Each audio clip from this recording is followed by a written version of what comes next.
Hello दोस्तों, नमस्कार। मैं हूं अर्के दो। आप लोग देख रहे हैं नेचुरल एक्सपेरिमेंट में। आज का एक्सपेरिमेंट दोस्तों बहुत ही मजा वाला, क्योंकि दोस्तों चार्जर के अंदर क्या रहता है इस वीडियो पूरा जानकारी मिलने वाला है। लेकिन दोस्तों आप लोग चार्जर बहुत मोबाइल सारा इतने सारा मोबाइल यूज करता हूँ, मेरे पास बहुत सारा मोबाइल भी है। लेकिन दोस्तों आप लोग चार्जर कौन सा चार्जर 2 घंटा 3 घंटा एक रात भी लग सकता है। लेकिन ये मेरा चार्जर है, आप लोग 1 घंटा में चार्ज फुल हो जाता है इस मोबाइल पे।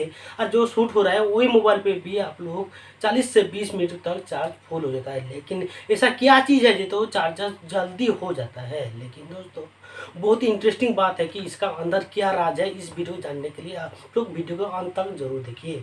और वीडियो अच्छा लगे तो लाइक कीजिए, ज़्यादा ज़्यादा व्हाट्सअप फेसबुक शेयर करिए। आपको शेयर करने के लिए एक भी टंका नहीं पड़ेगा। Only for Lal button press करके आप लोग सब्सक्राइब करो, सामने वाला बेल आइकन प्रेस करके रखो, क्योंकि ऐसा इंटरेस्टिंग वीडियो आगे आगे मिलता रहेगा। बहुत सारा एक्सपेरिमेंट वीडियो भी आपको मिलता है। चलिए दोस्तों आपको शुरू करते हैं, इसका अंदर क्या राज होने वाला है। लेकिन दोस्तों लाइक कीजिए वीडियो को।